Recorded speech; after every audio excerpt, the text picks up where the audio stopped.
takunu mongko ana sira kabeh iku min kibari ahlillahi setengah saking pira-pira gedene keluargane Gusti Allah. Min kibari ahlillahi iku setengah saking pira-pira gedene keluargane Gusti Allah. Wa takhruju lan metu sira kabeh minal kibri saking gumedhe.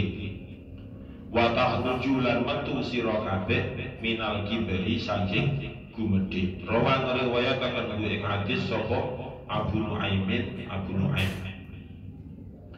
Wa qala lan dawuh sapa sayyidi junjungan ingsun. Wa qala lan dawuh sapa sayyidi junjungan ingsun rupane Abdul Qadir Al-Jilani, Syekh Abdul Qadir Al-Jilani Quddisa sirruhu. Kullama jahatta semongsone merangi sira, nalikane merangi sira nafsaka ing nafsu sira wa qatal talan mateni sira bisaifil mukhalafati kelawan pedang nulayani. Bisaifil mukhalafati kelawan pedang nulayani. Ahya mongko nguripaken ha ing nafsu sapa Allahu Gusti Allah. Ahya mongko nguripaken ha ing nafsu sapa Allahu Gusti Allah. Wa naza'at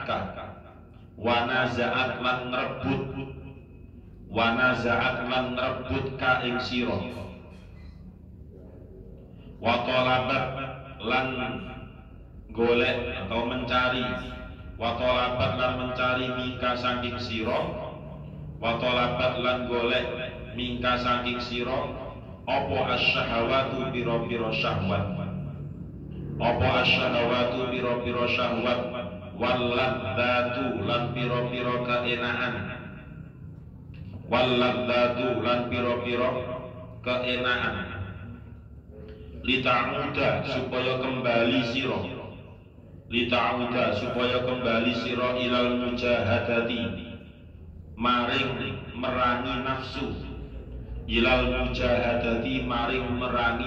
nafsu.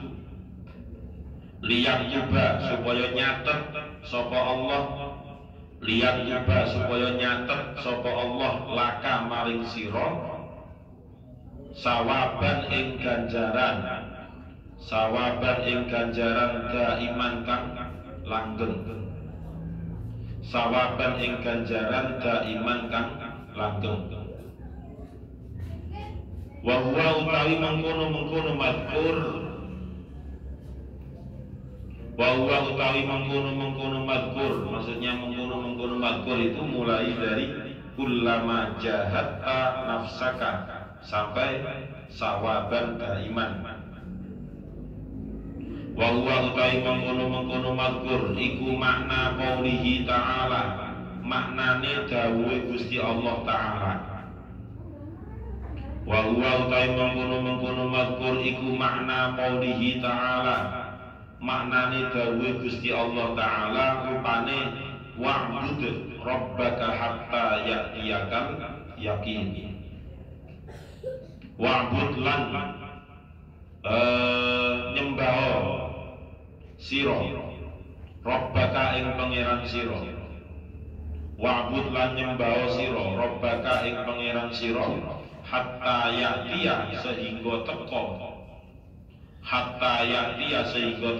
ka ing sira apa al yaqinu pati. Apa al yaqinu mati. Nah ini pentingnya tafsir ya. Jadi hatta ya'tiyakal yakin nek dimaknai keyakinan itu nanti janggal. Janggalnya kenapa? Kita diperintah oleh Allah untuk menyembah kepadanya sampai datangnya keyakinan. Dan kita sudah yakin kepada Allah, berarti kita pantas untuk berhenti beribadah, kan begitu. Nah, sedangkan di sini al yakinu ternyata dimaknai apa? mati. Kalau mati kan berarti sudah nggak bisa diganggu gugat. Menyembahlah kamu kepada Allah sampai ajal itu datang, sampai kematian datang menjemputmu. Nah kan begitu. Kalau sudah mati ya sudah, berarti selesai. Kewajiban untuk menyembah kepada Allah itu ya diakhiri dengan kematian. Ayat tegese wa khalif lan nulayano sira. Wa khalif lan nulayano sira. Nafsaka. Maksudnya nulayano sira itu begini. Yang namanya nafsu itu kan mesti mengajak kepada hal yang tidak baik. Nah, kita sebagai orang yang memerangi hawa nafsu, iku ojo meloi kemauan dari nafsu. Nek jenenge nafsu itu ke kiri, kita harus ke kanan, lah gitu. Itu namanya nulayani.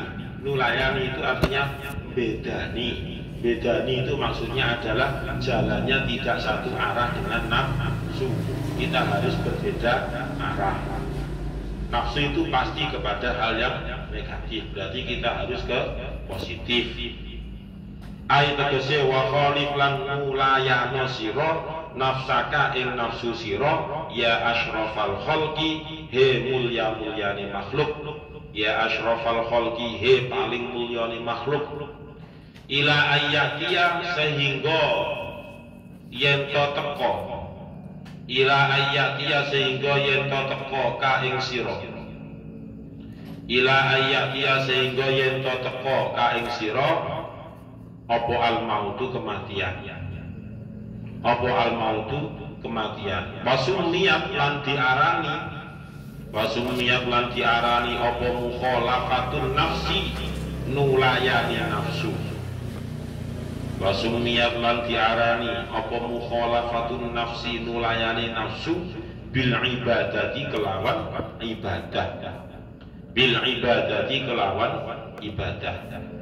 Li'annan nafsa krono sak temene nafsu, li'annan nafsa krono sak temene nafsu iku takba bangkang apa nafsu, iku takba bangkang apa nafsu ha ing ibadah,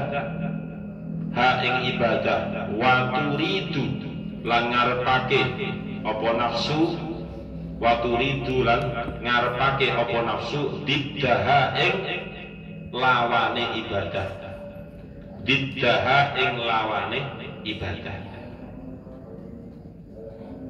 Hal yang nomor ke-6, nah nomor 6 dari pemberian Allah berupa diselamatkan dari mara bahaya dan juga dimasukkan ke derajatnya orang-orang yang dekat dengan Allah, dan juga dimasukkan ke kelompoknya orang-orang yang bertakwa. Yang nomor 6 adalah jahdun, artinya sungguh-sungguh. Jahdun itu artinya sungguh-sungguh. Orang yang namanya sungguh-sungguh itu ibaratnya balita yang sedang belajar berjalan. Dia itu pengen bisa berjalan, berdiri, kemudian satu langkah, habis itu mungkin jatuh. Besoknya lagi dia berdiri, kemudian melangkah lagi satu langkah, jatuh lagi. Nah, seperti itulah yang disebut dengan sungguh-sungguh. Dia istilahnya tepar atau mungkin tersakiti atau banyak kendala, ya kekhawatiran dari dirinya sendiri, kemudian was-was, tapi terus itu namanya mujahadah, sungguh-sungguh. Makanya dimaknai, ditafsiri atau disyarahi oleh Imam An-Nawawi Al-Bantani, jahdun itu sama dengan masyaqqah. Masyaqqah itu artinya kesulitan, kangelan. Jadi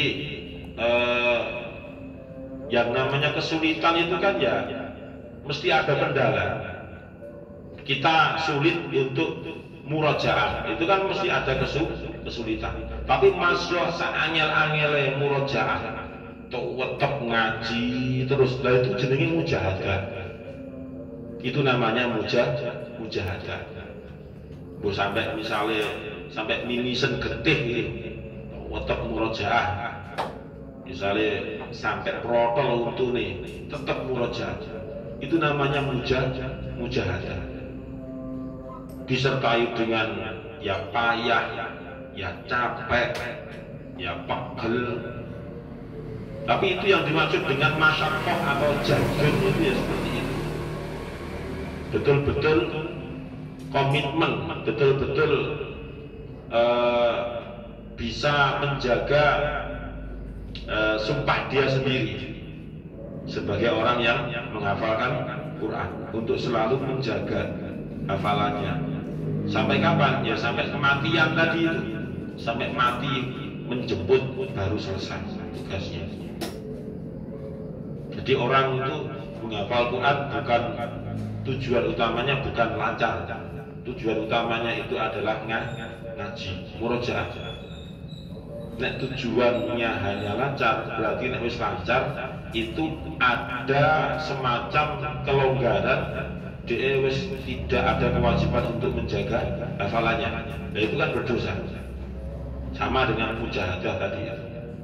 Mujahadah itu terus sampai kapan? Ya sampai mati. Pangenu subuh angel, ya, itu namanya masyaqqah, tapi dipaksa. Baru masih keri sak rakaat, tetap bangun, tetap wudu, tetap berangkat untuk jamaah. Itu namanya masyaqqah. Mau berangkat fasohah, ternyata ketengin mules akhirnya ke BAB dulu. BAB yang bersuci, selesai ikut lagi. Ternyata kepleset satu munggah sholat. Tapi tetap dia wis kepleset tetap ikut fasohah. Lah itu namanya mujahadah. Jadi mujahadah itu disertai dengan kesulitan-kesulitan. Di tengah jalan itu banyak rintangan, banyak kendala. Misalnya lagi Aizul punya pacar, terus mau diameli, jenenge berkorban untuk demi pacarnya itu bagaimana supaya bisa sampai ke rumah sang pujaan hati. Ternyata nyampe tengah jalan kehabisan bensin, nuntun, dituruti, nuntun, loh mas kok dituntun? Iya, sebagai bentuk apa jenis pengorbanan cintaku pada itu hayat gak enak dulu.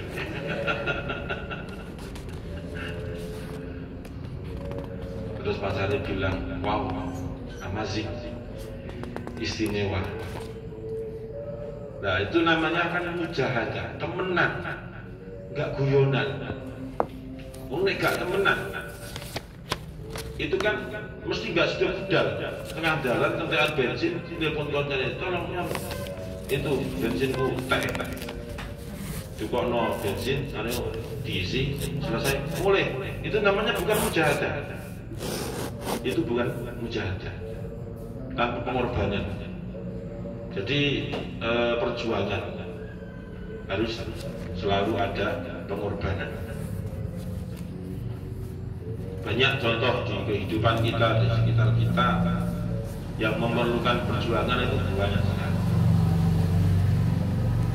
Ya ternyata murojaah sendiri atau ngaji nambah hafalan itu juga termasuk perjuangan. Aduh ngantuk sampai kena sanksi ngadeg Quran lugur itu perjuangan untuk menuntaskan sanksi. Lalu tetap ngaji. Mas yo ngiler ya tetap ngaji. Itu namanya mujahadah. Tapi ya mbok yo ono usaha menghilangkan ngantuk itu gimana? Ojo dijarno wae. Akhirnya ngantuk gak oleh apa-apa akhirnya. Ya tetap dapat pahala. Cuma ada ikhtiar. Kalau dijarno ngantuk ya ngantuk selawasi. Nah, masyakoh atau kesungguhan tadi itu kesungguhan yang terus menerus, makanya sampai mati menjemput tadi itu terus menerusnya. Sampai kapan? Ya sampai mati. Cek suwi, mau nonton jam gitu. Cek suwi. 10 menit mana? Ngaji karo aku delok jam. Raimu tak tuplek jam macem-macem. Gawe isyarat pulpen di gowak ae. Tak percaya pulpen iki. Kok ada ngene kadang ngantang.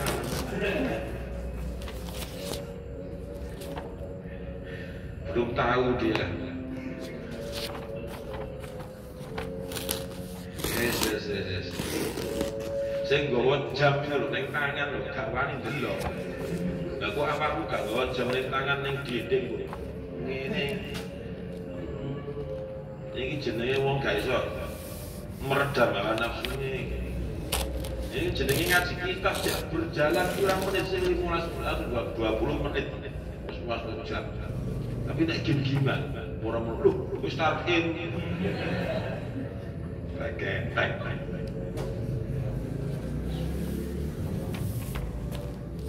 tiga ilmu gratis ini gak gelap delok jam. Daripada game-gamean ngentekno data. Lha iki lemot banget.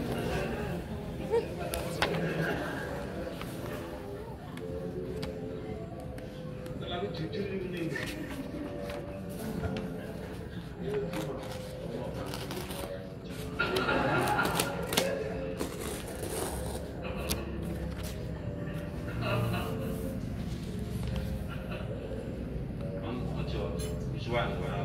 niru aku ya, ojo niru niru wali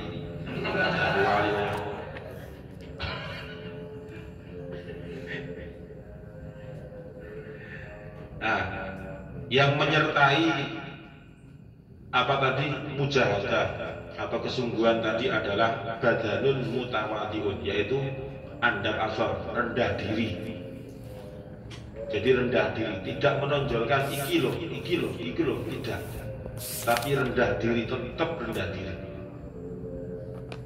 Orang yang bermujahadah, orang yang bersungguh-sungguh, itu mesti kebaikannya banyak. Itu pasti. Karena dia itu sedang melawan hawa nafsu. Nggak mungkin orang mujahadah itu kebaikannya sedikit. Mesti isinya kebaikan toh. Tetapi nggak usah update status Facebook, nggak usah update status WA, OTW jamaah.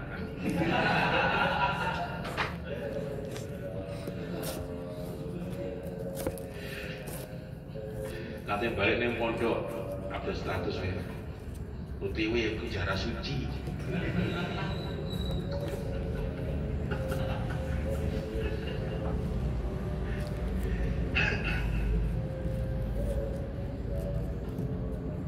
Hamil 1 selamat tinggal HP macem-macem lah.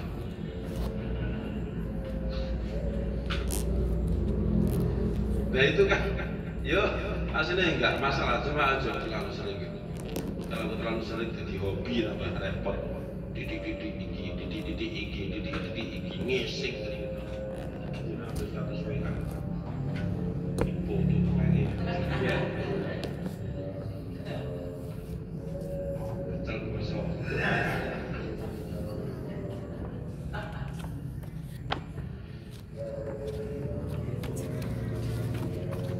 Jadi yang namanya mujahadah, sungguh-sungguh dalam hal apapun itu, pokoknya mujahadah, yang jadi mujahadah itu mesti kebaikannya.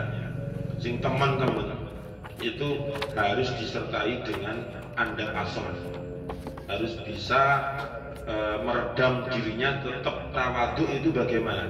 Tidak menyombongkan dirinya sendiri, karena itu bahaya. Maka dari itu Kanjeng Nabi dawuh tawadhu wajalisul masakin. Andap asoro sira kabeh, bertawadhulah kalian semua. Wajalisul masakin, dan juga bertemanlah dengan orang-orang miskin. Kalau kita berteman dengan orang miskin, maka secara tidak langsung kita itu dilatih. Oh ternyata begitu, orang miskin itu begitu. Makan durung karuan, dalam satu hari itu 3 kali. Kemudian lauknya juga durung karuan. Itu seperti yang kita bayangkan. Nah, jadi belajar banyak dari orang miskin gitu maksudnya. Takunu min kibari ahlillahi. Maka kalau mau tawadhu dan juga berteman dengan orang-orang miskin, kata Kanjeng Nabi, maka kalian akan menjadi bagian dari keluarganya Allah, bagian dari ahlullah. Wa takhruju minal kibri, dan terbebas dari yang namanya kesombongan. Terbebas dari yang namanya kesombongan. Ya, misalnya Gaddafi itu sudah sukses mempunyai produksi pabrik baja. Kemudian dia dalam menyikapi keseharian kehidupannya itu ya sering keliling itu maksudnya menyantuni orang-orang miskin, kemudian ngobrol seperti itu misalnya. Tapi ini kan diamini ya, bukan tambah keliling nih ini.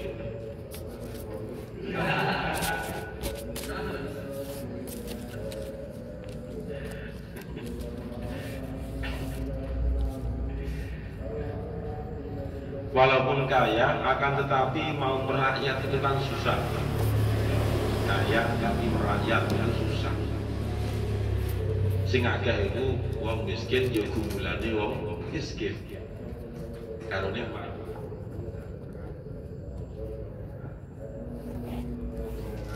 Kalau gitu, wong miskin ning warung paling ngono sing diomongno PPKM. Nah, Jokowi piye karepe? Omongane wong miskin obrolane itu asik-asik. Diperpanjang terus. Wong sugih. Gak ngaruh. Nah, jadi berteman dengan orang-orang miskin itu menjadi sebuah pembelajaran tersendiri. Minimal untuk menghilangkan kesombongan kita. Ya. Untuk menghilangkan kesombongan kita. Kemudian Syekh Abdul Qadir Al-Jilani mengatakan kullama jahatta nafsaka, setiap engkau itu bermujahadah sungguh-sungguh dalam hal apapun itu, pokoknya dalam kebaikan, wa qatalta bi saifil mukhalafati, setiap manusia itu dibekali oleh Allah untuk melawan hawa nafsu, yaitu yang disebut dengan saiful mukhalafah. Saif itu artinya pedang, mukhalafah itu artinya yang berbeda. Jadi nafsu itu dibunuh menggunakan pedang yang untuk mematikan nafsu, yang disebut dengan pedang perbedaan, pedang yang tidak akan bisa menuruti hawa nafsu, itu disebut dengan saiful mukhalafah. Apakah mati nafsu yang telah dibunuh dengan saiful mukhalafah itu? Mati, pasti mati. Contohnya begini, jam 10 malam itu waktunya wajib ngaji. Cek asik main HP, mari ngono iling, gak ngaji, diuring-uring ini. Kita dibahasan ngaji ini. Deleh HP ini, budal ngaji. Walaupun dengan terpaksa, tapi dia kan bisa membunuh hawa nafsu tadi dengan apa? Gremengane dewe itu mau. Itu namanya saiful mukhalafah. Jadi saiful mukhalafah itu macam-macam bentuknya. Mbok gremeng, moro-moro budal, tiba-tiba wudu, atau dengan cara diajak temannya, itu namanya bentuk-bentuk saiful mukhalafah. Apakah nafsunya mati? Mati, tetapi ahyahallahu. Nah ini yang repot. Allah sengaja menghidupkan nafsu itu kembali. Wis mari budal neng langgar atau tempat ngajinya, tiba-tiba digoda lagi sama nafsu tadi itu, dihidupkan oleh Allah itu. Jadi nafsu yang telah kita bunuh itu oleh Allah dihidupkan kembali, kemudian menggoda kita kembali, garai kita kembali. Wa naza'atka wa talabat minkas syahwatu wal ladzatu. Kembali merebut diri kita supaya ya tidak mau ngaji. Misalnya eling tangga 20 melinting utang akeh. Wa'lamu annama ghanimtum min syai'in fa anna lillahi khumsahu. Kiriman 50 gawe kok.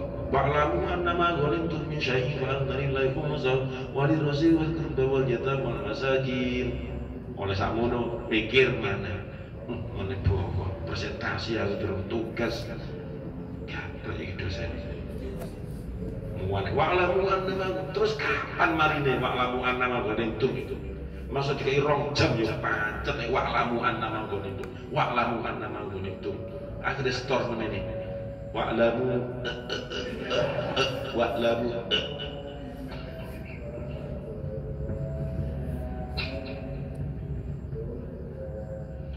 Nah, ternyata oleh Allah itu sengaja dihidupkan litamuda ilal mujahadah, supaya mujahadah kita itu sungguh-sungguh kita, kesungguhan kita itu juga tetap terjaga.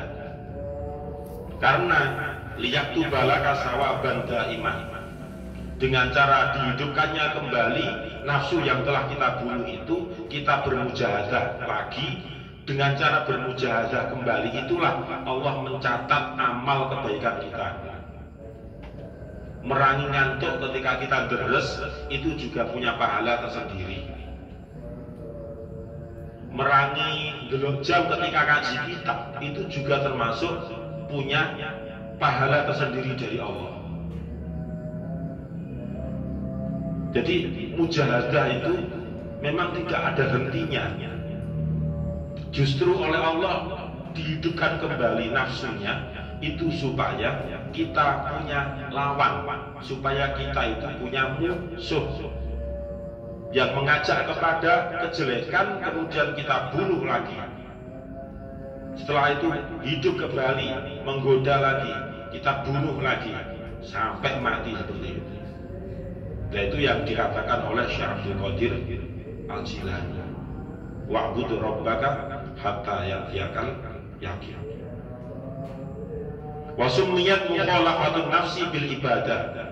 Jadi memerangi hawa nafsu itu termasuk disebut sebagai ibadah.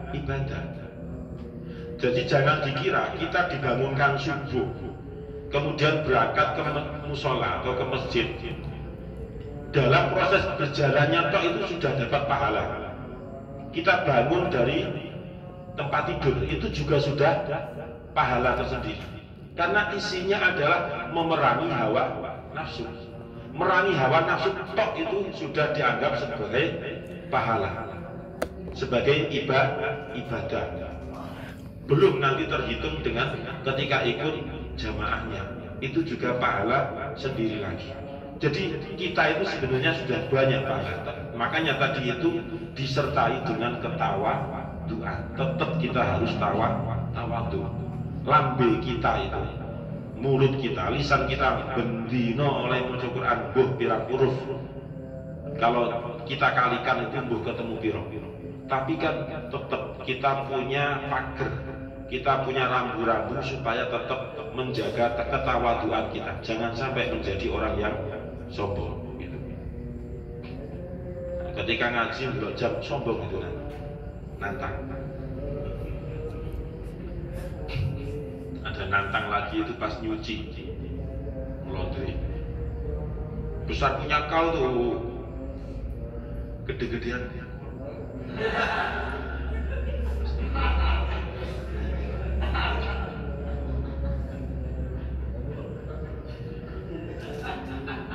Tak kira itu dawa-dawanan khusus. Ternyata gede-gede. Besarnya kawan.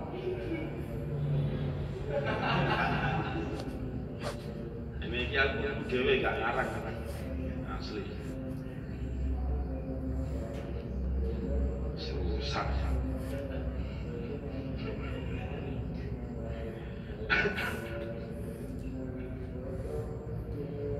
Kali dulu situ aja gitu.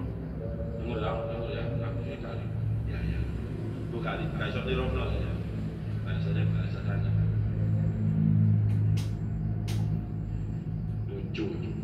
Nyuci gede-gedean mana?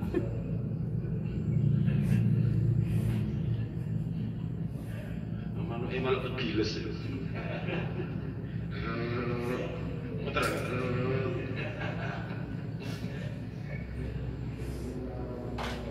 Yes. Suryo ningrat dia aja.